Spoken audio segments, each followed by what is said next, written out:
Loop and Larry love TV. When we aren't watching movies, we're watching and rewatching the TV shows that changed our lives forever. Let's learn a little bit more about what made Loop and Larry as we reveal our all-time top 5 TV shows.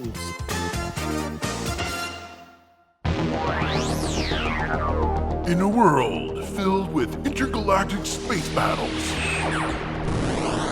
metahuman destruction on a global scale, and psychopathic serial hauntings, there's only one team who can make sense of it all. When your world is overrun with rampant pop culture, call Loop and Larry, Guardians of Geek.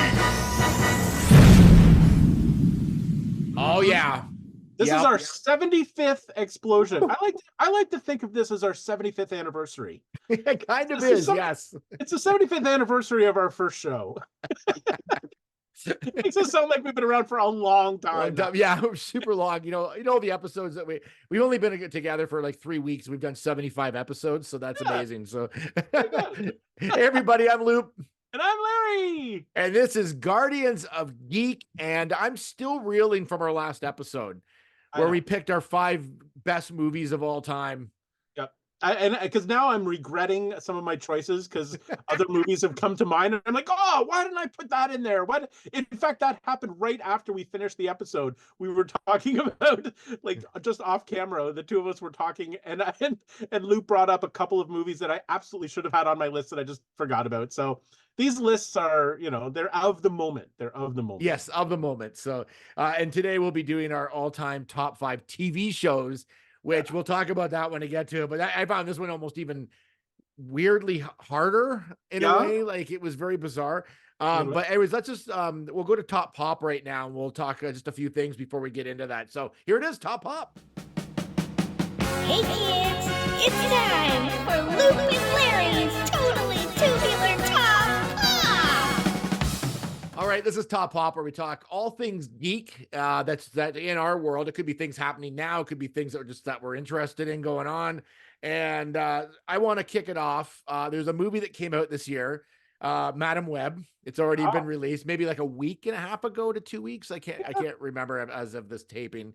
The reviews have been absolutely atrocious for this movie. So it has a 13% critics rating.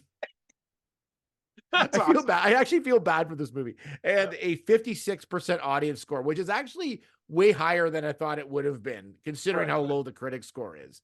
I'm surprised 56% of the population went to see it, or 56% of the audience who saw it even had things to say about it. That's what surprises me about this. And it's one of those things where, like, you hear something's terrible, and it's the reviews are so bad that you're like it could be like a hotel or a restaurant or whatever, but you're like, I got to go see this. I got to experience it for myself because there's no way it can be that bad. And so I did go see it, and it's not 13% bad, but it's not 10% bad. Yeah, but it's not 56% good. So I would put it in about the 23%. I gave it on Letterboxd. I gave it 1 out of 5 on the on Letterboxd. So it was like it's about a 1 star to 1.5. And the thing that saves this movie for me is the actors. The actors save it. Like, they're, except for one in particular, I won't get into it, but there's one which is like I thought was really like lame, but and it happens to be the main villain, but the rest of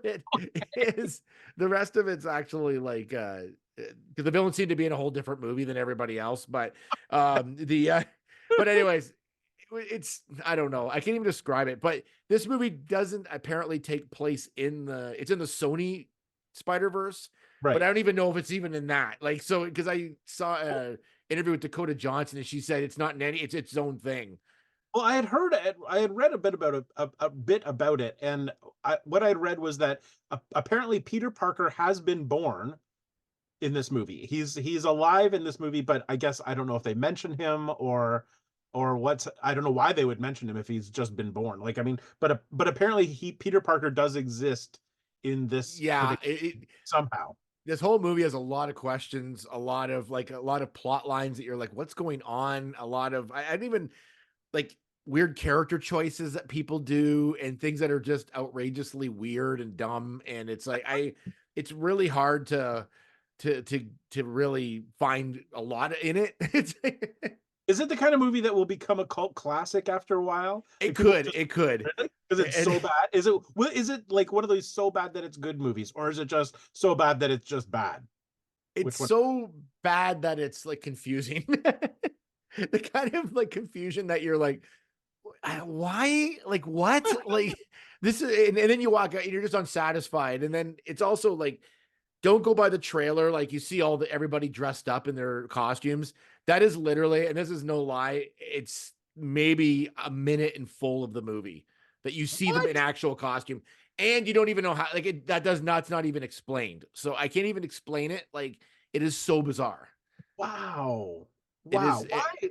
Why are they greenlighting these things? I don't know. I have understand. no clue how this got greenlighted. Who at the studio looked at this and went, you know what? This is great. Let's put this out there. I think But again, like the actors saved this movie like from a 0 stars for me. Like they were they were actually like enjoyable, and I could see them in future movies, but it'd have to be completely different. Like they could springboard off this for sure, but Okay. I don't know. It's just there's a lot to unpack. There's a lot to unpack in it. Like when after you watch it, the best part of the movie is coming out of it and going, "Oh my god! Like, do you remember this and this and this?" Like it's just crazy. But anyway, so Okay, so so my review is save it for when you can get it for free. Okay. Then So just to put it last thoughts on it, just to put it into perspective, how does it compare to Morbius? Because it had the same I would say better than Morbius. It is better? Yeah. Oh, Because the characters actually had a personality in this. Oh, all right. Compared to Morbius, which was like an anchor of like despair. Okay, fair enough. That's good. Yeah. That sort of because I have seen Morbius, but I have not seen Madam Web yet. Morbius was terrible. Yeah, not so good. Yeah, no. So this is better than Morbius. All right. So I've got something to sort of to piggyback on that. It's in the realm of who came up with this and who greenlit this. No. And it's one of these. Did anybody even ask for this to be made? Kind of thing. They just announced a couple of days before this recording, and we're recording on February 22nd, that Paramount has, I guess, greenlit a spin-off of the Ferris Bueller's Day Off movie. A spin-off movie from Ferris Bueller's Day Off. I think I've heard of this. Was announced actually about a year ago. Oh, okay. So I missed that announcement. Yeah, this is because we talked about this. Not you and I didn't, but I talked about it on something else. But the okay. Is this the one that's like it's like the guys that take the car? Yes. Yes. They announced this about maybe 6 or 7 months ago, and it was just like I'm really late to the game then. But what they did, maybe there's more. Like it was just being like it was in development at that point. So maybe that's like so maybe it's gone further than that. So yeah. So what the announcement now is that they've got a director, and the director is David Katzenberg, who directed several episodes of the Goldbergs. So he's got some street cred. Like he's a reputable director. So I mean, I guess there's that. But yeah, it's called Sam and Victor's Day Off. I first of all didn't even know that those two guys had names. Yeah, they probably do. Yep, it's Sam and Victor. That's who they are. And it's going to take place within a 24-hour, like one day. And it's essentially, I guess, what they did once they took Ferris Bueller's Ferrari. It was a Ferrari, wasn't it? Yeah, but it was not Ferris's. It was his buddy, his father, Cameron. Cameron's father's. Yes. Yeah. When they took the car and went for a joyride. So my guess is that's what this movie is. It's supposed to be everything that happened to that car and the amount of mileage they put on it. Because remember, they got it back and had all that mileage, and then they tried to reverse it. Yes, and rolled it out the back window. That's right. Garage. Yeah. So that's this potentially, depending who they get as the two guys, could be funny.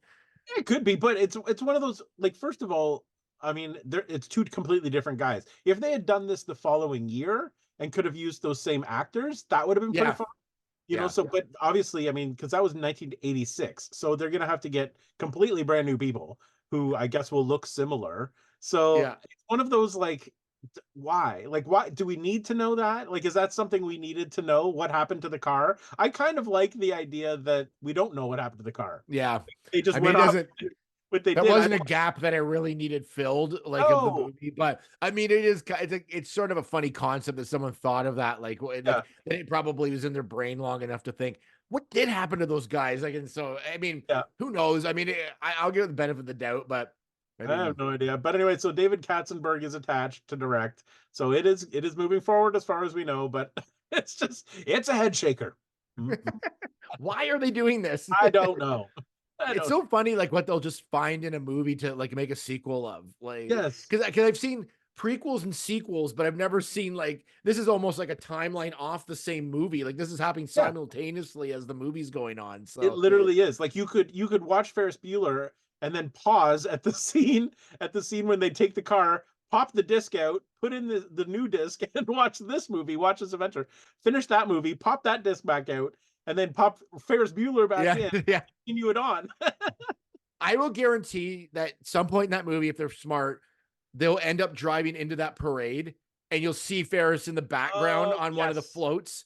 Yep. And then they go on. That's got to happen. If that doesn't happen, they've missed their mark. Like that's Yeah, well, hilarious. That'd be now that you've said that, I totally feel like that's what this movie is going to be. It's going to be them like accidentally trying, like running into people who shouldn't know that they've got this car. Do you know what I mean? Because yes, that's what Ferris Bueller was like. Half the movie was him, racing home before his parents got there. yeah. So that, but then running into his dad driving and all of this stuff. But so I feel like it'll be the same sort of concept. Like they'll be trying to escape from people who are going to catch them out and about in this stolen vehicle.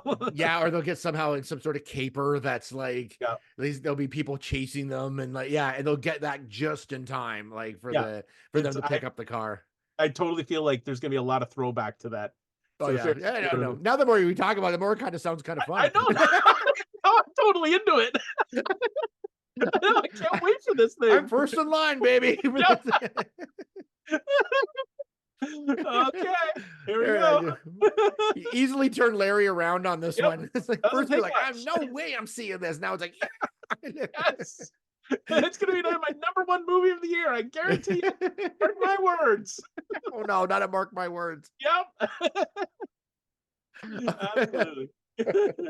Okay, well, we'll mark the words right now Woo. of a television writer as we Yep. move on to our pop capacitor. Let's check it out. All right.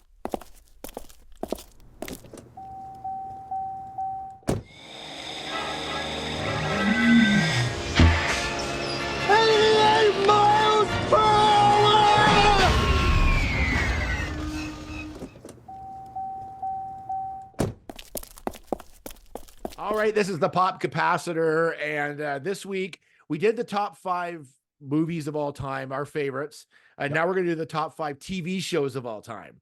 Yeah. This was a tough category, and it's not and not tough in the way that the movies were to me. It was more tough because I had said to Larry, "So what's the parameters on this? Like, can we include animation? Can we include whatever?" He said, anything that's been on TV other than a movie that's been replayed, but like anything that's like been made for TV is eligible. That's right. A TV And show. that opens up a massive array of things. It And really does. so that's like your TV shows, like your sitcoms, your dramas, daytime TV, game shows, talk shows, cartoons. Like it could go on and on and on with everything. Like Yeah.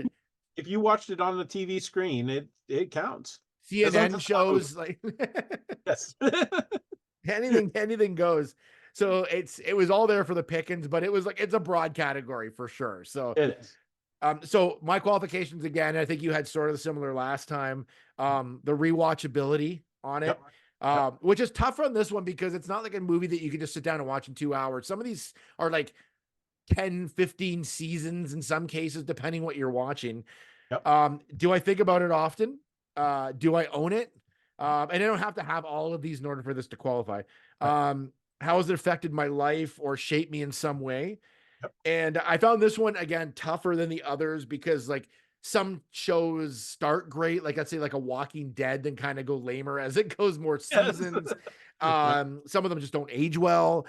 Some of them aren't accessible anymore. You can't find them. And then and there's ones that you loved at the time, but then as time's gone on, you've kind of forgotten about them, and your hype about them has sort of disappeared. Like a show like that for me would be like Oz.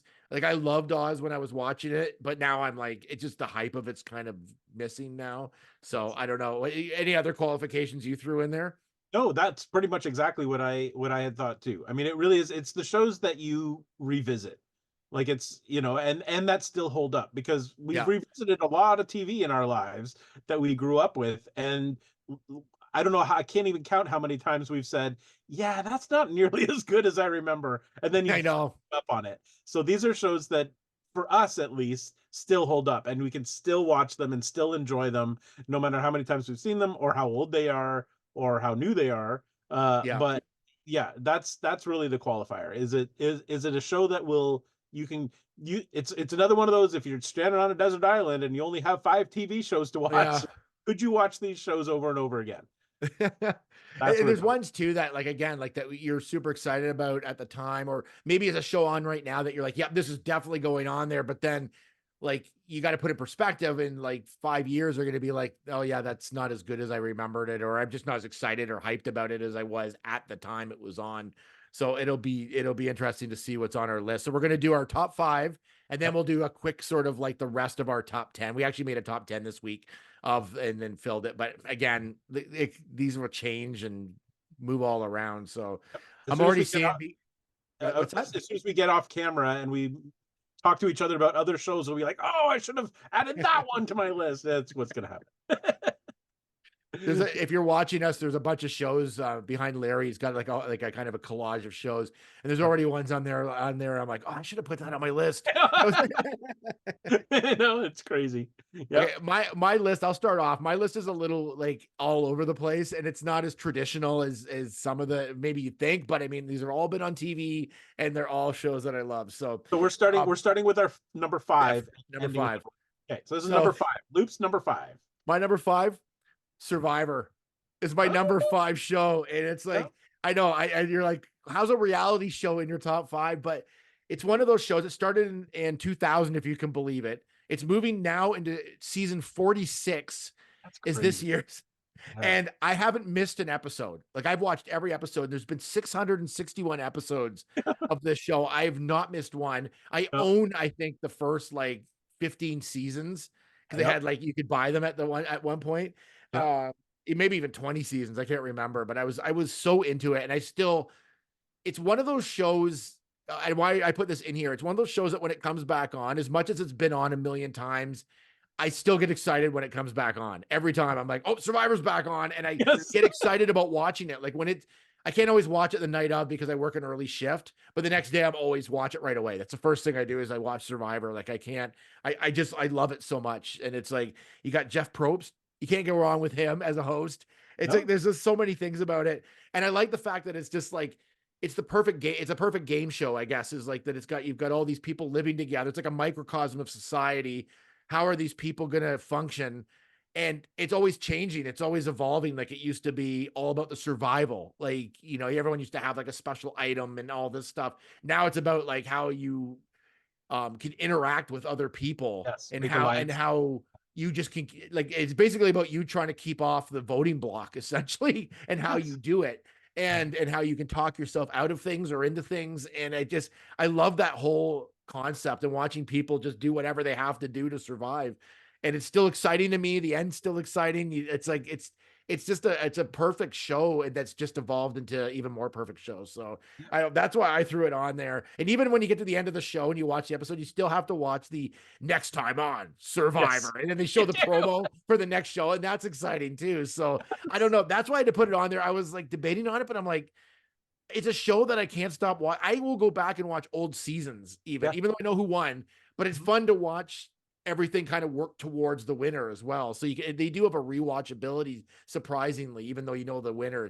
But They do, and interesting. because I've done the same thing, and I totally agree. And that's a show that I actually forgot about, so it's not on my list. But I do the same. I think I've missed maybe 5 episodes in the whole 46 seasons. Like I've watched the whole thing as well, and gone back to rewatch it because we actually subscribed to Paramount Plus specifically because they had all of the seasons of Survivor on there, Yeah. and so you can start back at season 1. For whatever reason, now in Canada, at least, they've dropped the first like 30 seasons or 15 seasons. They're not Yeah. on there anymore.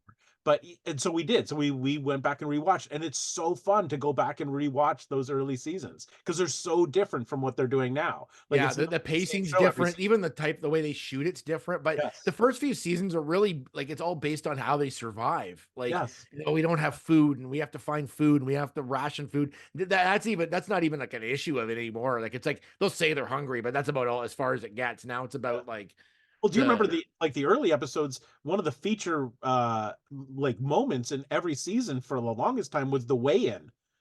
Like oh, to see that's right. I forgot how much about that. weight people had lost in the month and a half that they had been out there. Like that was a huge thing. Oh my gosh, she's lost like 50 pounds in the I in a know. month.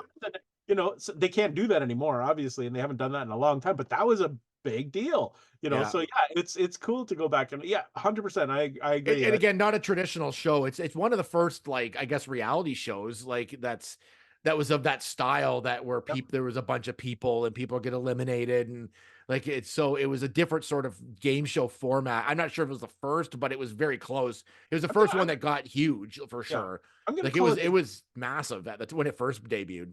I'm going to call it the godfather of reality TV shows. It kind of is, really. And it's still, to me, it's just better than any of the stuff still coming out. So I don't know. 24 years. It's been on for 24 years. Yeah. And it's still going strong. It does well still in the ratings. Yeah, that show is older than our kids. It is. It 100% is. Like when you think about it, like we started watching that show before we even had kids. Like that's crazy. Our kids are now I have kids in university. Yeah. And it's like our kids are in their 20s, and we were watching that show before. Like you don't say that about many TV shows at all, except for like The Simpsons. Yeah, exactly. Really. All right. Well, what's your number 5? My number 5 is a little show from the 70s/80s called The Love Boat. I had to put the Love Boat on here. I loved The Love Boat from the beginning. So it started it debuted in 1977. Yeah, which is a good year for media because you had Star Wars that year too. 77 to 1986. It ran for 9 years. It was a Saturday show. It ran on the weekends. And everybody knows the premise. It took place on the Pacific Princess, a cruise, like a cruise ship. And every week there would be special guests who would be the guest stars who would be the guests on the cruise ship. So it was just a raft of who's who in the 70s and 80s in pop culture. So it was 100%. Yeah, so every week you'd tune in and you'd see like your favorite TV stars, like Charo. Like Charo, she was on there an awful lot. And so that's part of what made it fun. It's actually a surprise pick from you, I think. I don't know. It's a huge show. I just didn't expect it from you. Okay. And here's the thing, and the reason it's still on my list is because you can still watch it. I think it's on either Crave or Paramount. I think it's Paramount Plus. So you can still go back and rewatch it. And we do. Like several times a year, I will go back and find episodes. Like on a Saturday night, I'm not doing anything, or Friday night, I'm just sitting around and I'm not doing anything. I'll throw an episode of The Love Boat. Yeah. Because they're so dated. Yeah, that makes them fun. It's like, yeah. Yes, they're quite politically incorrect, really, but it's just fun. Like it's just like lighthearted. I mean, there was a bit of drama, I guess, occasionally on episodes, but for the most part, Doc was a little handsy. He's always handsy. I mean, how the doctor of the ship has time to romance a guest on the ship every single cruise. Like this guy never worked. I don't understand. And very unprofessional as well. It's so unprofessional. And yet his boss, the captain, encouraged it and was like, "Oh, Doc's got another one." Stubing. It was just so crazy. Anyway, so it was there were 3 TV movies that ran before the series started, and and there were 4 specials that aired afterwards. Like, so I mean, it not only did it have its 9-year run, but it had TV movies before and after as well. It got 4 consecutive Golden Globe nominations for Best TV Series, musical or comedy, from 1978 to 1981. 4 consecutive, so that it never won though, but Yeah. it was nominated. It was nominated 4 times. But one of my favorite parts of the show when I was young was Captain Stubing's daughter, Vicky. Yeah. Because she started midway through season 2, and then she was sort of a recurring character from then on. But she was like our age at the time, or maybe a little bit older, but pretty much our age. Everybody had a crush on Vicky, Yeah, and it yeah, just 100%. made the show a little bit more relatable, because then they would start bringing on younger guests like what's his name? He played Chachi. Oh, yeah, um, I know what you mean. Scott Baio. They'd bring in Yes. like Scott Baio like as kids, so that there'd be like a kid romance story or something. So Yeah. that's how they attracted younger viewers, and it totally worked. Like, I loved the Vicky episodes. I thought they were so much fun. But it also won a People's Choice Award in 1977, the first year it came out. But it didn't just win that; it was tied with Three's Company. So Three's Company and The Love Boat were equally chosen by the people in I'm 1977. sure most of the Three's Company cast were on that show at least once too. I'm sure everybody was like, Yeah, everybody in that time period was probably on there. everybody, literally everybody. I mean, there was like Jimmy Walker was on it, Florence Henderson, Kirstie Alley Oh was yeah. on, Bonnie Anderson from WKRP, literally everybody you could think of. And that's what made it so fun, is that every week you never knew kind of who you were going to see and what kind of shenanigans they were going to get into. But Is that boat still around? Like, not that exact boat, but is there not a? yeah, the Princess Cruise Lines are still still a thing, yeah. Yeah, it's with the same logo, with that, the Yeah. woman with wavy hair, the same. Yeah, so you can still take a Princess Cruise, which is kind of interesting. Actually, just last year, I believe they did a new reality show called The Real Love Boat. Oh, and that's. I think I remember that. Yeah. and so we had to watch it, of course. Well, there's your number 4 spoiled. Yeah. And so they did. It was a dating reality show on a Princess Cruise ship. And so it still has legs. Some sea legs. Yes, it's got its sea legs. Anyway, I think it's also the first show too that where they put people in like a round circle and they did this. Yes, that was the very first show to ever have done that. Yeah. So many copycats since then. Yeah, since then, that's for sure. But yeah, and I mean, and who could forget the song? Like, everybody knows the theme That song. song's iconic. Yeah, that's a classic. Promising something for everyone. I love it. It's just so fun. So good, so good. That was a bit of a surprise from you. Yeah, I thought you'd be surprised about that one. Yeah. There you go. Number 5. All right. Moving to number 4. Number 4, I had to pick this. I had no choice because of the broadness of this category. Okay. And this will not be a surprise to you at all. Oh.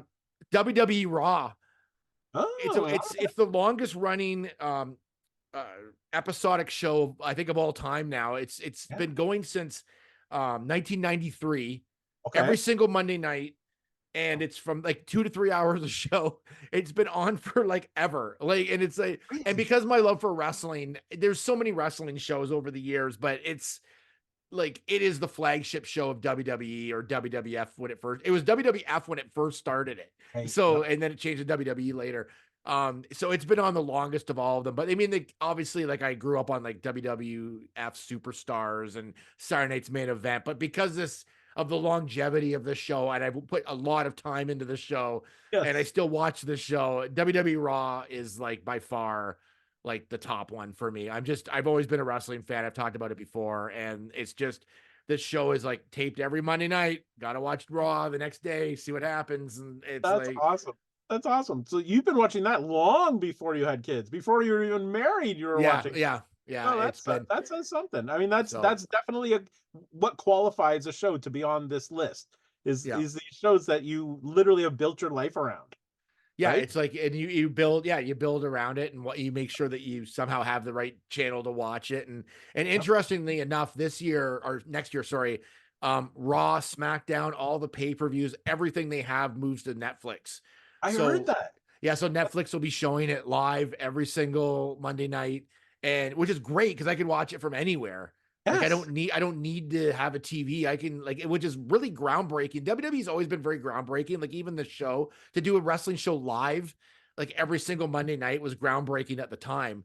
Yeah. And because often these shows were taped or pre-taped, and Raw was pre-taped for a while, and then shown on Mondays like a day before or whatever. But it's just so good. Like there's something about wrestling I love, and the characters and the storylines and whatever, and it's like and it's one of those shows that like I can't foresee it ever ending. Like no. what, like it could potentially be going on until your kids have kids. Yeah. Well, the contract for Netflix is 10 years. So like it'll be on for a while. So it's and it was like a $5 billion deal or something. So obviously it's doing something right, but it's I just love it. Like I just it's pure entertainment to me. And it's I mean it's not always a hit. Sometimes it's a miss, but it's entertaining. It's fresh new content every week. And yeah, I had to have it on my list as being a wrestling fan because I didn't think of Raw. I forget that it's a show. Like it's an actual show that Fox was on Fox, SmackDown's on Fox. Like it's in prime time. It moves around a lot, so it's a viable show and it's there and I love it. So It there you go. That's qualifies. my number 4. Excellent. That's good. I approve. All right, there you go. All right, number 4 for me. I'm throwing it way back to Batman, the 1966 series. I knew that was going to be on your list. I was pretty sure it would be, but yeah, it's definitely on there. I'm a massive Batman fan, and I have been since I was a kid because of this show. And I became a DC fan because of Batman in this show. So I mean, and it's just so much fun. So it ran from 1966 to 1968, 3 seasons. There were 120 episodes in those 3 seasons. They were cranking them out. So it ran twice weekly for the first 2 seasons, 2 times a week, which makes sense because if you watch the show, every show is a cliffhanger. So, every other show is a cliffhanger. You know, Batman and Robin get captured by the bad guy, and how are they possibly going to get out? You know, so then I think it was like 2 season Thursdays it might have been. I can't remember exactly the days. But yeah, and then after that for the 3rd season it ran once a week. But 120 episodes. And then, of course, right in the middle of season 1 and 2, they released the Batman the movie. So I remember that. Yeah, a feature-length movie with Burt Ward and Adam West as in the same characters, the same villains, the rogues gallery of villains that ran right in the middle of that. So the hype was huge. Like this was a big deal. It held the longest running live action superhero series in terms of episodes from the time that it finished until 2007. Oh wow. When it was beaten by Smallville. So it held up. I mean, as far as nobody else could match the volume of content for a superhero show. Not that there were a lot of superhero shows at that time, but so that was kind of cool. But then the cool part about this, just like you'll start to see a theme in my shows here, that this show, like The Love Boat, featured guest stars because all of the villains were guest celebrities. Like comedians and things like so they had Cesar Romero as the Joker, Burgess Meredith was the Penguin, Frank Gorshin and John Astin both played the Riddler at different times. He played him too, that's right. Yeah, Vincent Price was on there as Egghead. Yeah, Milton Berle was on there as Louis the Lilac. Such a great name, Louis the Lilac. So I mean, it was another one of those you tune in every week to see who the celebrity guest was. Now, I was watching these after. I mean, they finished in 1968. I wasn't born until 70, so I was watching them in reruns. But it was like that was part of the fun of it, is that they had all these big name celebrities, and I have read about this, and then at the time the hype was so big that actors were asking their agents, their managers, to get them on the show. Like, do what you need to do to get me on this show. I want to be a villain on this show. Like the popularity of the show was just massive. It was huge, and it's just so colorful and over the top, and like that it's such a unique way to do superhero stuff, because now superhero movies are I mean, they're still kind of comic booky. Some of them, your Yeah. Thors, your Guardians of the Galaxies are kind of a little bit comic booky, but this was full blown, like right off of the page comic book with Yeah, it was very the colorful zaps and the bops and the thought. even like the weird angles of floors and like Yes, that was kind of groundbreaking, really, like when you think about like how it was presented to us, yes, like, and because it was done that way, it's very memorable and very spoofable and very like there's a lot of yes. things about that was just stands out. Like I love that show. It was a great show, and it's like Oh, good. yeah, it was one of those like gateways into the like we talked about before, gateways into horror. It's just Yep, the gateway into like superhero type shows and things it like that, was. and it It it was absolutely just was. so cool. Yeah, I mean, it literally was my first foray into superheroes. Like, I remember my 5th birthday party was a Batman party based on my love of this show when I was 5. Yeah. So, it really led to, what we love now. But it's the kind of show that it's on my list because it still holds up. Like, I have the whole box set of the whole series, and you pop an episode in, and because it's so over the top and it's so like colorful and crazy, and like you said, the shots, it still is still interesting to watch. Like, it's Yeah. still fun to watch. It's not like they were taking themselves seriously at all. So, I mean, it's like the shows that you think are going to be really good, and then you rewatch them and they're not very good. It's mostly because they were taking themselves so seriously, and Yeah. the acting was just not up to par because they couldn't quite pull it off then, and now it's even worse. But this was not at all that. This was just pure goofiness. So it totally holds up. So yeah, my number 4 is definitely Batman the 1966 TV show. That's a great pick. That was like I was thought that would be on your list. I wasn't sure. There's one other show that I think will be on your list, but I'm not 100%. Okay. Also, there's a show I think we should do for the podcast. I won't say what it is, All but right. I'll mention it after. So Okay. just remember that. All right. Put that table that, and then we'll get back to it. I'm gonna put a pin in that right there. All right. Hey, Okay, my number 3. 3. This will be no surprise to you for number 3. Is I'm going for a cartoon. You can only guess what this is going to be. Can I guess? Can I Yeah, guess? go ahead.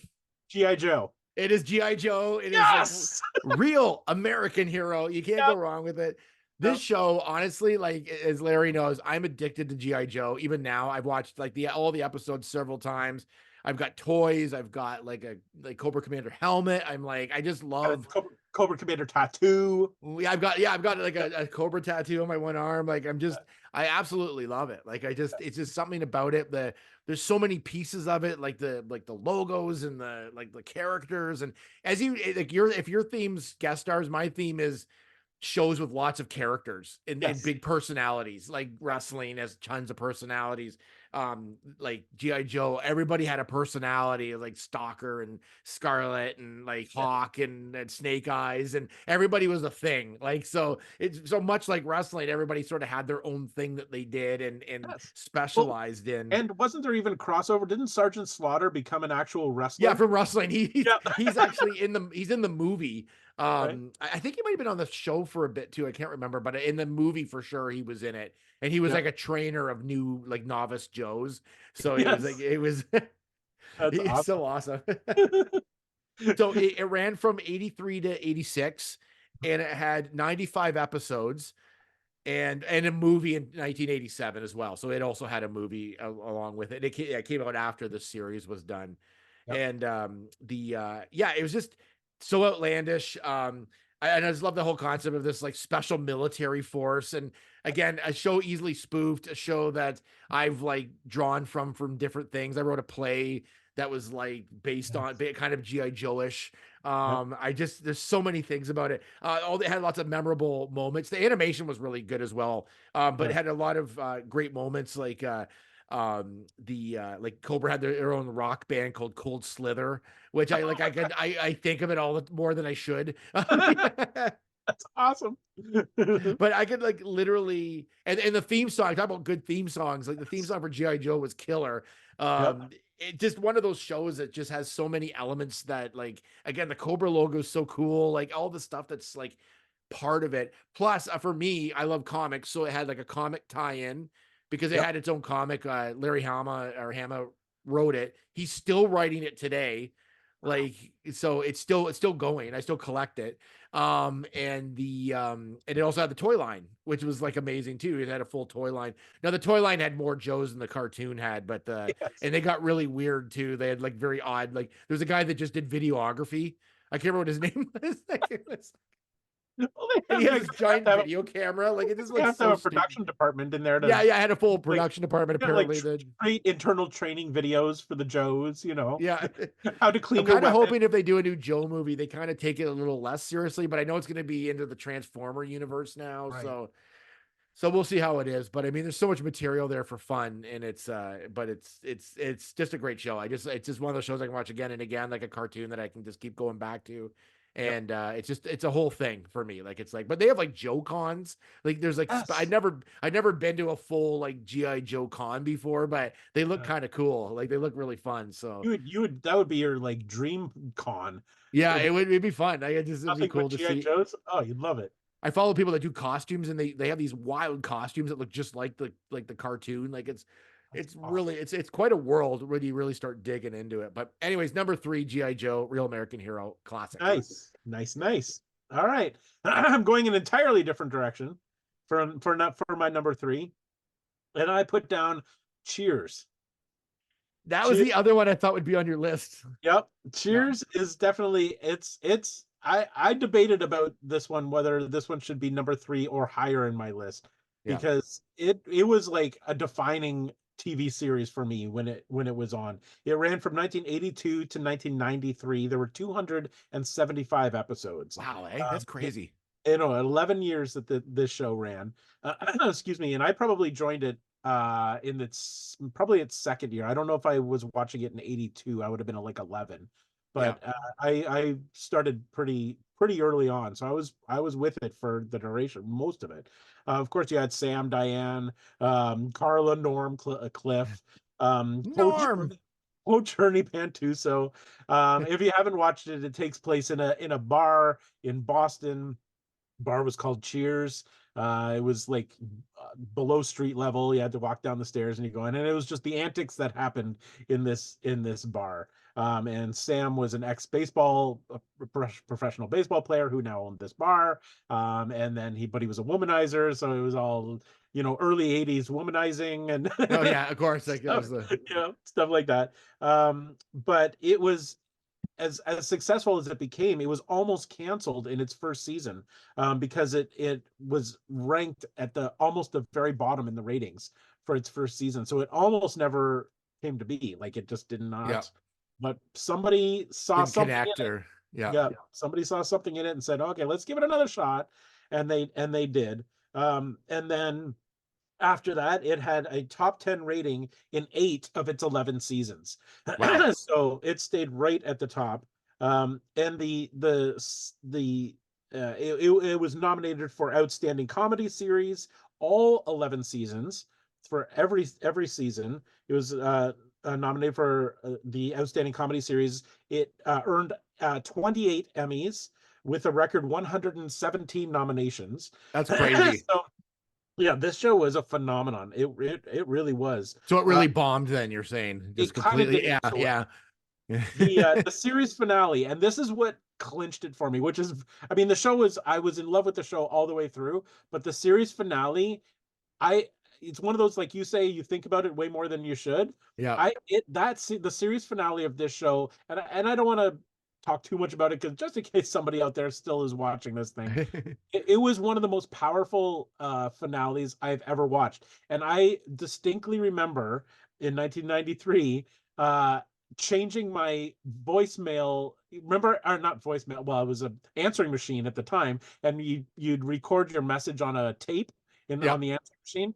I recorded a message on my tape that said something along the lines of, "I am going to be watching the finale of Cheers for the next hour or an hour and a half." I can't remember how long it was, an hour, I guess.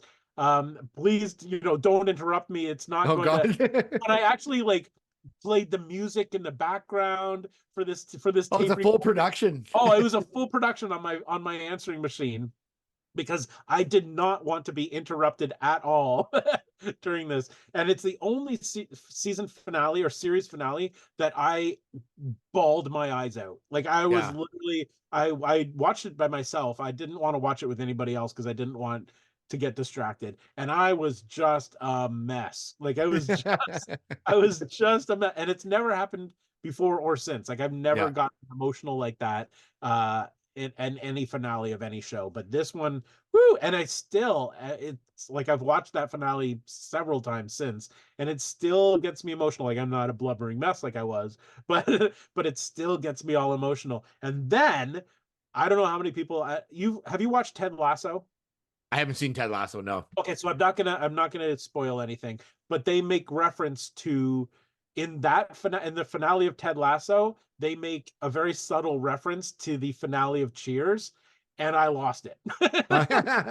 Just a It's like reminder of it. it's like the most beautiful tribute to Cheers ever, and so it's just stuck with me for all of these years. It was just so funny, and it was so breakaway. It was so like I can't remember another word, but they were using words that you never heard on TV before, like dink. Oh yeah. Like Carla would call Sam a dink. Well, in the early 80s, that was not a word you heard on TV. Yeah, not much. So it was just so like naturally funny, and the cast was just phenomenal. I just absolutely love it. Now, having said that, there were some spin-off series that came as a result of this, which weren't quite as good. They included the Tortellis. Oh God, I forgot about that. Yeah. You remember Carla's Yep. ex-husband, Nick Tortelli, and I can't remember his what was his wife's name? Oh, she was Casey Kasem's wife, Yes, I can't remember. Jean Kasem. Yes, that's right. So yeah, the Tortelli's not such a good one. But Wings was a spin-off of Cheers. And of course Frasier. Yeah, Uh Frasier was the one that did well of the. yeah, Frasier was good. And surprisingly, there was a Spanish remake of Cheers, which I didn't know existed, but apparently it's out there somewhere. Oh, that's cool. That happened too. But yes, Cheers, it will forever be like in my top three. Like that will never change. It is. I still have the Cheers Trivial Pursuit game. it, I just it have was them. just such. It was a true like ensemble series. Like it was Yes. just everybody like everybody was needed to make Yep. that series good, and it was just they were lucky too when Coach passed away. Like the person that played Coach, I can't remember his name, but and then they got Woody instead, like they could replace him, and still everything was still there, and he added to the cast and like added a different level to it, and it was just so good. But I know you don't read books a lot, but I've read last year. I read James Burrows' like book, and he directed I think almost all the episodes of that show. Yeah. And there's a whole like section on Cheers, and it's really interesting coming from his perspective of what he saw like when he was doing it and how they changed things and things like We're that. gonna have to sit down and you can tell me all about what you've read. Maybe I'll read it to you, and Do then that. That'd be good. I'd be up for that. page one. Yep, I'd be up for that. Let's do that. Dearest Larry, let's see. I hope I find you well. Yep, I'm in. All right. There you go. Okay. That's my number 3. Cheers, number 3. And that was an amazing series, like top to bottom. I used to watch it all the time. Like it was so Still good. good. All right, my number 2. Getting up there. Speaking of characters, Yep. SCTV is my number 2 show of all time. Cord, I do sketch comedy. I love sketch comedy. The show ran from 76 to 84. They had a bunch of different versions. They had like sort of the Canadian, like global / CTV or CBC version. And then it went to NBC for like a season. And then it did like kind of a bit of NBC, but then Cinemax, it did a season there too. So it was on for quite a while. And then of course, like Eugene Levy, Andrea Martin, John Candy, Joe Flaherty, Catherine O'Hara, Martin Short, Rick Moranis, Dave Thomas, Harold Ramis. Like it was stacked. Like that show was stacked with like some of the best talent in the world. It was amazing. Like I can't think of another show that virtually the entire cast went on to become like the biggest of the big. Like that's crazy. It's pretty insane. And of course, like it just had such an impact on me. Like number one, that's why I do sketch comedy now. It was just it just it was one of those shows, like, I still quote all the time. I still think of sketches all the time, and laugh about them. And last year, I watched the whole series. I went back and watched all the episodes, and there was like, what was it? There's 6 seasons, 135 episodes of the show, and it was awesome. It was great. Not all the sketches, of course, hold up. There's some very dated ones, some that I don't think we'll ever should see air again. But just because of the times how we've moved ahead, and they're stuck in that time period. But generally, there's sketches that are just like amazing. And I remember Conan O'Brien saying there was the half-wit sketch where they're in this like the school, sort of like schools against schools or whatever. No one can answer any questions because they're so dumb. Yes. Conan O'Brien said once they saw that sketch, they said they should never write another game show sketch because that's like the end of game show sketches. Like they've nailed it. That's as far as it's gonna go. So it's like, but it's just if you're Canadian, SCTV is like one of the shows that sort of, at least our generation, helped like define us because it was so insane. Like it was just so good. And I just watched it over and over and over again. All the characters they created, and because really what it is, if you've never seen it, there's probably some people listening or watching that have never seen it. It's basically SCTV it's sort of like a small town TV station, basically, is what it is. And so they've got characters that are working at the TV station, and then they've got the shows that are on the TV station. So good. So good. That's awesome. I'm glad that made your list. I mean, you've talked about this show as long as I've known you. Yeah. Like I know this is like part of your DNA now, this show. So But again, this is a show that's not very accessible because I think SCTV 90 and the last season are on DVD, which I have. But all the first stuff is not. You can watch it all on YouTube though if you're interested. Like almost the entire series. I think other than like an episode, actually, I think it's all on there. I was able to watch the whole thing. So that's such a strange place for it to go. Like it's such an iconic series. It feels like to me YouTube is a strange place for it to be. Like it should be on some streaming service. Well, it's only on YouTube because someone taped all the episodes off of like Showtime or something or Showcase and put them up there. Otherwise, like it's never been officially put up on YouTube. It's just there. So it's like, that's crazy. I don't know why it's not available. It should be. It should be. There should be a law in Canada. There should be a law that SCTV. Like it seems to me it should be, but there are sketches they should take off of it because there's some sketches that are just a little like racy for now, like some bad imitations that shouldn't be done. Exactly. But other than that, like the bulk of it's pretty good. So awesome. Good number 2. All right. Number 2 for me. Again, going a completely different direction. Oh yeah. Band of Brothers. Again, that was another one I thought might make your list, but I wasn't sure. This one is, so it came out in 2001. It's pretty old. I mean, it doesn't feel like it should be that old, but it is. 11 episodes, HBO. I'm sure most people have heard of it. It was based on a nonfiction book by the same name, written by Stephen E. Ambrose. But it was Steven Spielberg and Tom Hanks who actually created this series. And I mean, it won everything. The year it came out in 2001, it won the Emmy, it won the Golden Globe for Best Miniseries. It was like had more accolades than anything that year. So, and essentially it's a dramatization of the history of Easy Company during World War II. They were a company of paratroopers, and it was their experiences on the Western Front in Europe during the war. But it's all based on a true story, real people. So the characters that are being portrayed in the show were real people, and what they were doing in the show is essentially what happened. I mean, obviously there's some dramatic license taken, but what was cool about it was that they interviewed these actual soldiers like then in 2001. So they're obviously old men or older men at that point. So they would interview them before each episode, and the guys would talk about their experiences, and then they would go into the episode and you'd see it. Oh, that's cool. So it just lended. Have you ever seen I've never seen it. You've never seen it? Oh my gosh, you got to see this thing. It's like, quite honestly, like the most compelling war show ever. Okay. It came after Saving Private Ryan. Obviously that was Spielberg and Hanks as well. A lot of the show was shot on the same locations, around the same location as Saving Private Ryan.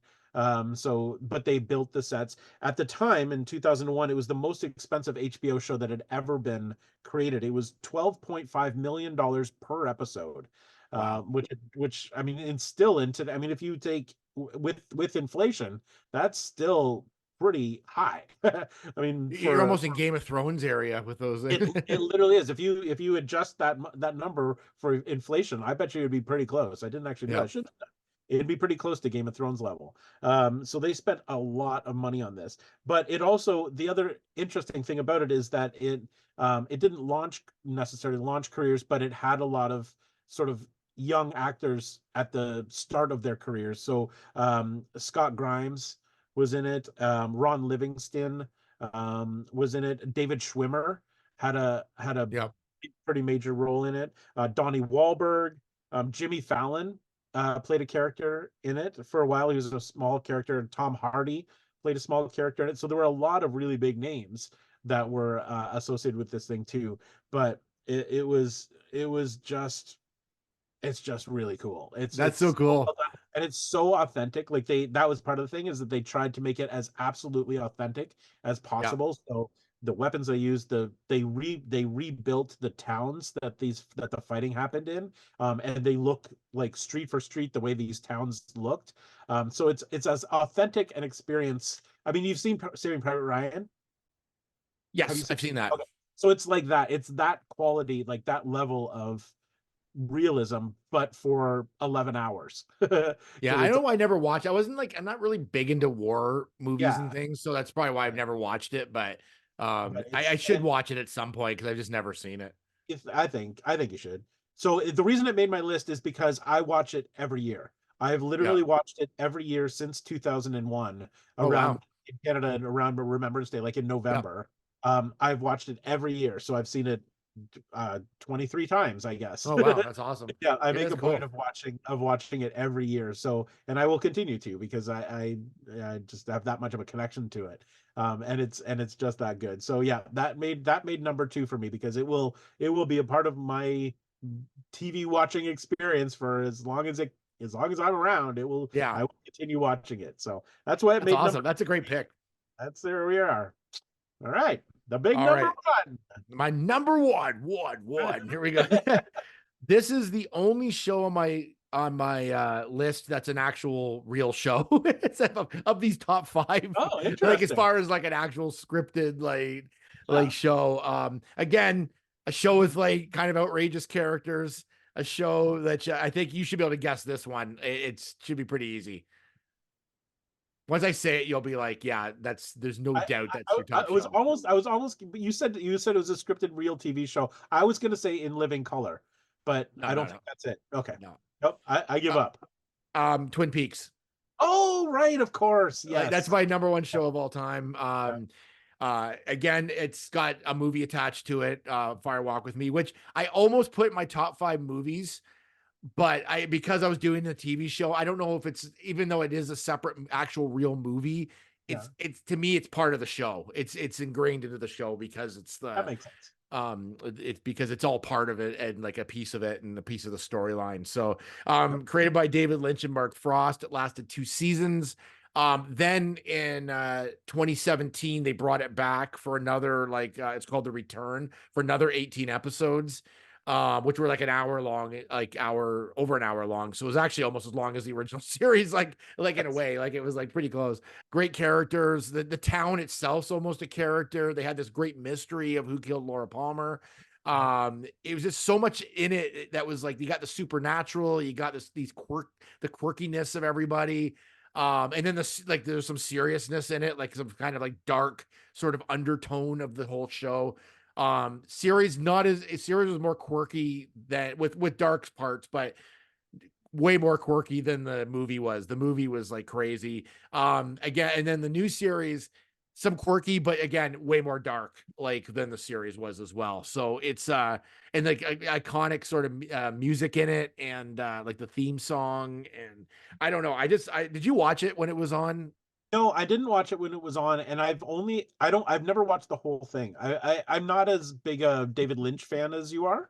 Yeah. I appreciate David Lynch and I like some of his stuff, but I struggled a little bit with it, but I totally understand the appeal of it. Like the characters are like there's nothing like it. Like it literally is a one of a kind.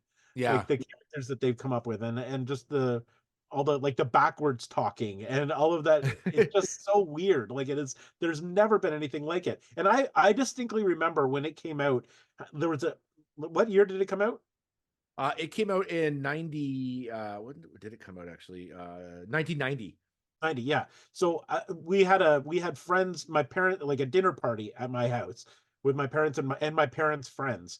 And like a good part of the dinner table discussion was about this show in 1990. They were talking about this show. My parents hadn't watched it, but the friends had, and they were like, and for whatever reason, that conversation stuck in my head because they were so like, what is this thing? Like that we cannot take our eyes off of this. It's so weird, so different, so unique. Like it's just it really made an impact. I remember that. Yeah, they who killed Laura Palmer was such a huge deal. The problem that show had, and actually I enjoy it past it, but once they solved who killed Laura Palmer, um, the hook of the show was sort of gone. But I still thought they had another plot line I thought was good enough that carried it on. But I mean, I think a lot of people, once they found out who did it, then they were like, whatever. And then the movie came out in 92 and it's the prequel. So you see how she actually died and everything that happened. And it is ultra violent. Like David Lynch goes from quirky to violent very quickly. And so there's a lot of that going on in it. And then again, the new series was so weird because Dale Cooper's in it, but it's his like doppelgangers. He's got two doppelgangers. He's trying to get out of the Black Lodge, which he gets stuck in at the end of the series. So one doppelganger is like an evil Dale Cooper, played by Kyle MacLachlan, and then the other one is this goofy one that ends up, he's like a womanizer and kind of like this guy that's just sort of like a nothing kind of character. He ends up getting Dale Cooper in him, but he's not released yet, so he's just kind of this like really like dumb. He becomes like almost like a shell of a person. That like if someone says a word, he'll just repeat the word back. He doesn't really know what he's doing, but he hasn't because he hasn't been released. He stayed as that character for almost the entire series, and so that bugged a lot of people. But when you rewatch it, it's very clever how everything comes together. I love the 2017 version of it. It's so good. So I don't know. Feel like, and I feel like that's a big part of why this show is so popular is because there's rewatchability. Because it's so weird. Like it's not. There's no like you can kind of come up with your own theories and you can kind of come up with your own like why is this character doing what they're doing and what is happening here. Like it just there's a lot of rewatchability. Like I every time you get an answer, there's like three more questions. So it's like, and that's how David Lynch does stuff, and he doesn't explain really what it is. He it's like art. He wants you to interpret it. So it's it just makes it's just rewatchable, and I just there's something about it. And I watched it all this year again. I watched the movie. I watched all the series. And that was on my list of things to watch. And then I got really into it. So now there's like, I bought all like there's which I forgot they were out, but there's actual books that kind of fill in the gaps of where characters went and what they did. So I'm right into it, and I've got the soundtracks and this and that. Like I'm way into it now. Like it's just overly consuming me because it's so good. I love it. But anyway, so that's my number one pick, Twin Peaks. That's so good. That's so good. All right, so I'm going again completely opposite.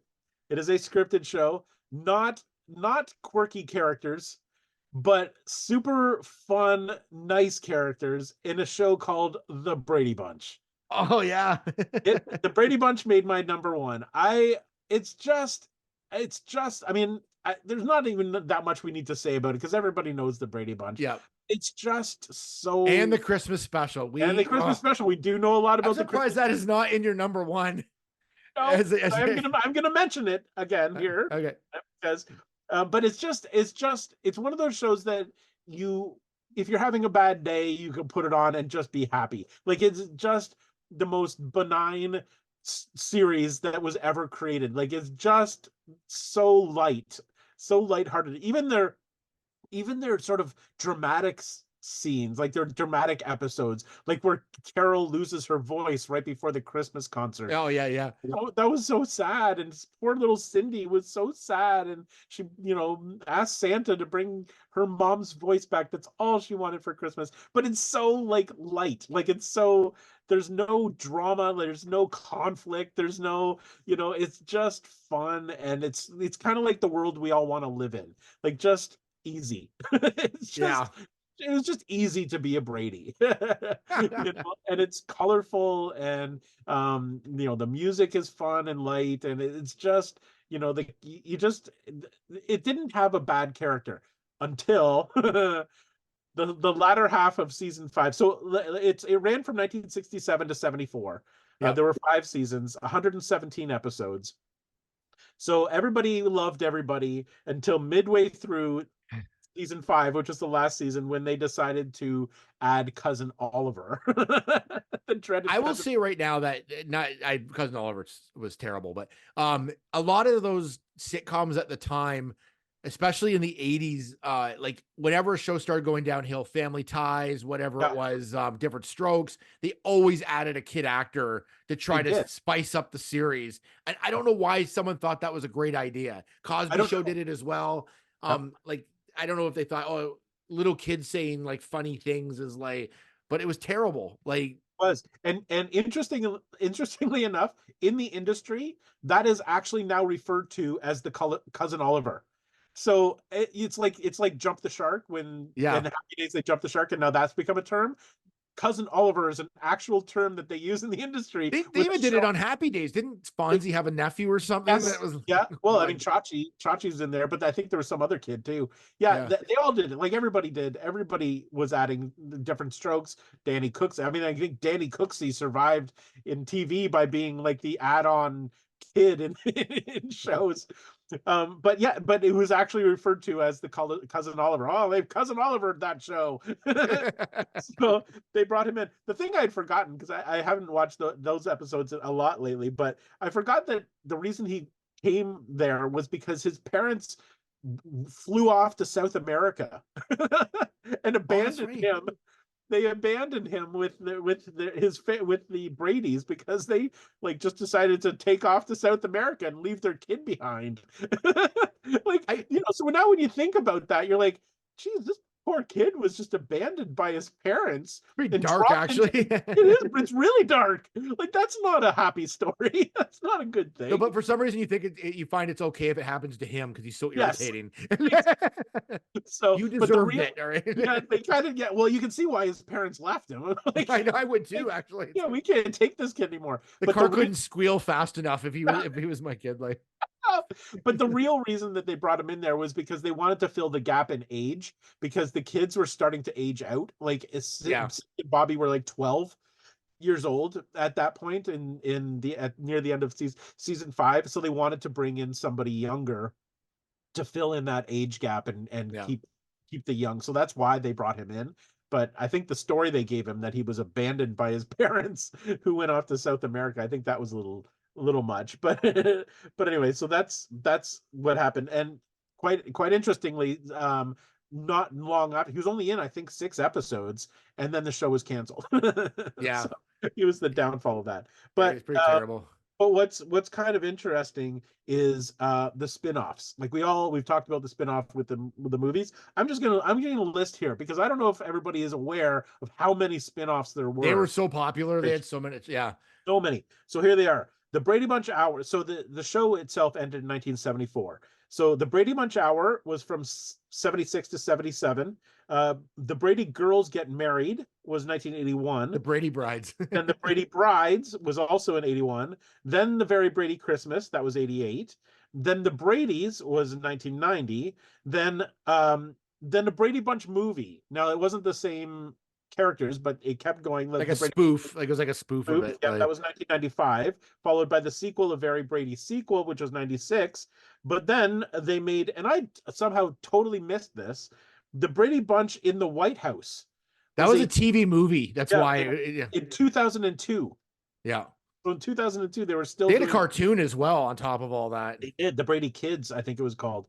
Yeah, Yeah. so there was a lot of Brady. Like the Bradys have never ended. But again, going back to my theme of loving shows that bring in special guests, the Brady Bunch was another one that did it. So they had Davy Jones was in Yep. there, Jim Backus, who played Thurston Howell III on Gilligan's Island. Yep.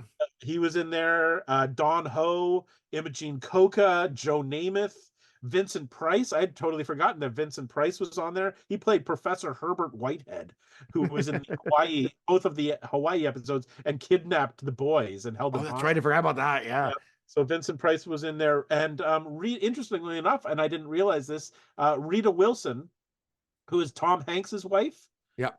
got her start on this show. She was a rival cheerleader who was up against Marsha for head cheerleader. So that was Rita Wilson. That was her first gig, was on the Brady Bunch. Oh, that's So wild. yeah, so it's another one of those shows that brought in a lot of famous people. You never know who you're going to run into, who you're going to see in there. But it's just, and I've watched that show backwards and forwards. I watched it with my son when he was little. He loves it. I've met 4 out of the 6 Brady kids. I will never not love the Brady's. They're Yeah, just it was definitely awesome. that one. I was definitely close to my top 10. Like it was right up there because it's again another show that I just like I love so much. So good. It will always be like right at the top of my list. It's just so fun. So fun. All right, so we got our top fives. Yep. Larry's is Love Boat, Batman, the 66 version, Yep. Cheers, Band of Brothers, and Brady Bunch. Yep. And then mine is Survivor, Raw, WWE Raw, GI Joe, SCTV, Twin Peaks. So let's do the rest of our top 10s. We just list them like in a row, like so. I'll do mine first since we've been kind of going that way. Yep. This one's it's changed a lot. There's been a couple that have been in there and out of there and in there and out of there, but my number 10, I'm gonna go with Voltron. Like it's just again another cartoon that I loved and I still love. Yep. Number 9 is, I don't know if this counts. Is this one? I'm not sure if it counts. Okay. It's V, because it's a TV movie, like 2 TV miniseries. So I don't know if miniseries are movies or if they're miniseries. Plus, it had a series on top of those. So yeah, they count because Band of Brothers was a miniseries. There was only 1 season, 11 episodes, and it counted for me. So yeah, V. All right, so V would be my number 9. Yeah. A-Team. Yeah, I'm Number actually 8. surprised. I was sure that A-Team was going to be higher. I thought A-Team was going to be in your top It would 5. have been had we had not had it so broad. I would have it would have been in there for sure. Okay. As you can see, because it'll shift into it.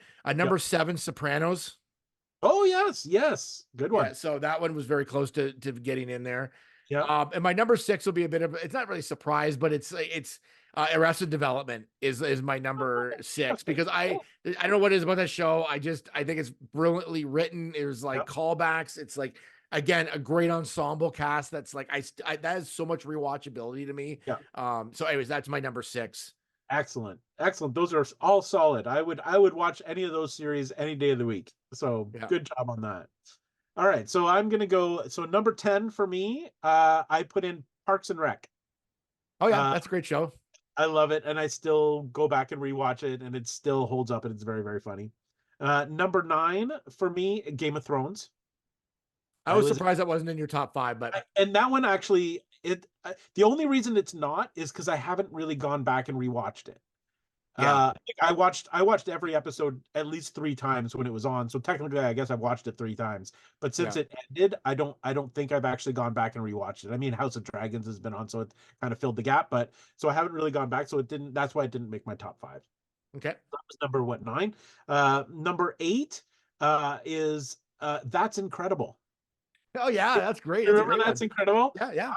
I loved that show. It was, if you don't know the show, it was like a variety show, but they'd bring in people with incredible skills or talents or just weird things. It was like a Ripley's Believe It or Not kind of thing, but with that's basically what it was. Is like but with real people. But the thing that I will never forget about is that on random episodes they would have a ghost story. Like they'd have a Yeah, that's right. I forgot about that. yeah, they'd have a story about a haunted house or something, and that would scare the life out of me. Like I would literally like run to the TV and shut it off as soon as they said anything about ghosts or anything. It would terrify me. Like that show, so it terrified. But then it became like so intriguing, and so I kind of would be like hiding around the corner listening to those stories. I just love that show. It's so of its time, and but it's really fun. So that was 8. No, yeah, that was 8. Was that 8? I think that was 7. 7. 7. Maybe. Yeah. Yeah, that's right. So yeah, and so number 6 is Lost. Lost, I thought would be in your top 5 too. I had it actually written down as one that I thought would be in your top 5. So Yeah, and it came really close. It made number 6 for me. And I have actually just recently rewatched it because my son was really interested in watching it. So we watched it like just a few years ago all the way through, and it didn't make my top 5 only because, and it's still, for me, it still holds up. I still loved watching it again the second time. The only reason it doesn't hold up is because the first time we watched it, when it was like happening, yeah, it was the hype was so huge, and every week we'd like have theories, and we'd I have, remember that. I remember us like trying to like figure it all out. yeah, we'd have like staff meetings literally like every Thursday, because I think it was on Wednesdays. Every Thursday, Yeah, that's right. I remember we get together. we'd come in, there were like 10 of us who'd go into like the conference room and sit for like an hour of our workday trying to figure out what was happening. And it was just, and then there was those websites. Oh my God. I remember. Oh God. It went on forever. Like us trying to figure everything out. Yes, like they just kept it, just was so deep. The mythology was so deep. The problem is all those websites are gone. Like they didn't maintain them. So all that's gone. So when you rewatch it, you're just watching it as a show now. Like you're not like you don't have all the hype around it that was like, and all the water cooler talk that would go on after each episode, and our theories, and that was kind of what made it more fun, because it was such a game changer. No show had ever done that before. Like had that level of mythology that caused people to like question everything. So that's why it's definitely in my top 10 list, but it didn't quite make the top 5 because of that. Now, interestingly enough, it is in my son's top 5. That's kind of cool. Yeah, that's a show I always want to like pull out and start watching again, because there's so much to it, and I forgot like a lot of it. And again, it's also a show, and this is like my only thing about it, that I never see anybody from that show at Comic-Cons. No, only the girl on it. I got a photo with her too, from who plays Wasp. Yeah, what's her name now? Evangeline Lilly. Yeah, she's the only person, like I've got a photo with her, but I've never seen Hurley at that. I've never seen any Sawyer. I've never seen any of those guys. The only other person who was there was Dominic Monaghan, is that was his name? He was in Lord of the Rings. He was one of the hobbits. Oh yeah, that's right. Yeah, he played Charlie in there, but he didn't come for Lost. He came for the hobbits. So I never understood why that, like when the show was as big as it was, we expected to be able to meet all of these people, Sawyer, all of these people, like Ben, like it would have been so cool. Like they could easily, but for some reason they just weren't doing the circuit up in Canada anyway. I mean, I've never seen any of Ben and all those guys. Like I've never seen any of them at any. I feel like they would still get a lot of hype if they did a Lost reunion and had people come out. But that was a bit of a downfall. I was a little bit sad about that, but it still holds up for me. I still love it. Yeah. So many good shows. There's so many shows I just had like outside of that top 10 too, that I'm like that were in and were out. Like I'll just name 3 just quick. Dexter, 24, and SNL were all like bouncing around that top 10. I just like, I don't know. Yeah. You almost don't want to do them wrong by not having them in it, but it's like you feel bad. I feel bad for them, because they should have been in there, but they might make it back. Yeah, I felt bad. The same thing for our movies. When I left out movies, I'm like, oh, I feel bad. I'm sorry. I'll watch you tonight because I feel bad tonight. Yeah. Good solid list. Lots of excellent TV. Yeah, that was fun. That was good. It was fun to do. And then it's again, I'll be thinking about other shows. I'm like, oh, why wasn't that in there? Why didn't I put this in there? But you know what? I'm solid with what I got. I think I'm good. And and I've watched a lot of these recently too, so I'm back into it.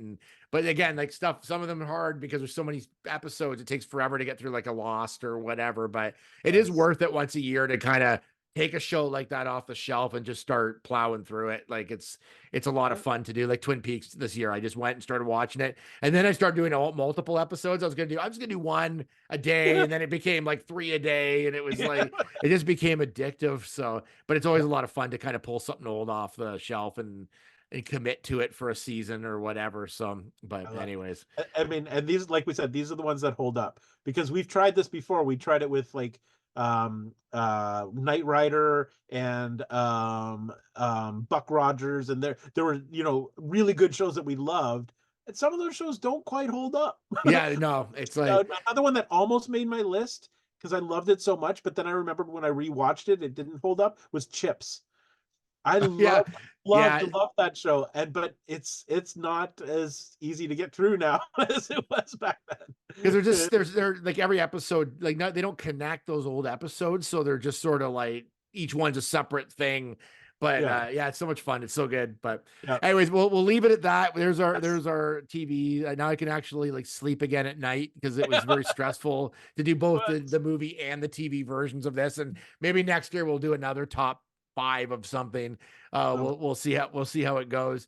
But anyways, we'll do our top 5 toys, because we're going to talk about oh god, no. Top 5 toys. I like that idea. Again, go on our socials and check everything out on there.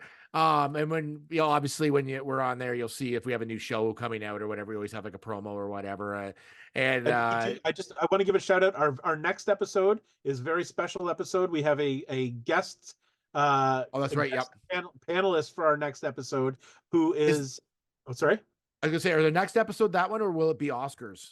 No, our next episode is that one. Okay, it's all right. March 7th. It's right before Oscars are like March 10th. Yeah, it's the next. So the one right after will be our Oscar episode. So that's how we're doing this. But our next guest happens to be my cousin. Her name is Ada Rosenberg, but she was a Hollywood director in the 80s. And is very well connected to a lot of really cool celebrities. That's cool. She just published her first book. So she's going to be on the show talking about the book, talking about her celebrity friends, talking about what it was like to direct movies in the 80s in Hollywood. So it'll be a pretty I can't wait. That's going to be fun to pick her brain. Pretty exciting show. And then following that will be our 6th annual Oscar recap spectacular. Yeah, it's awesome. I've seen all the movies. I'm ready to go. I'm set. So it's going to be awesome. Thank you so much for joining us on this episode of Loop and Larry Guardians of Geek. We'll see you next time. Bye-bye.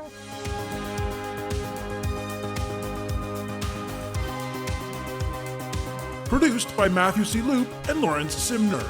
A Loop and Larry production. Bueller. He likes it. Hey, Mikey.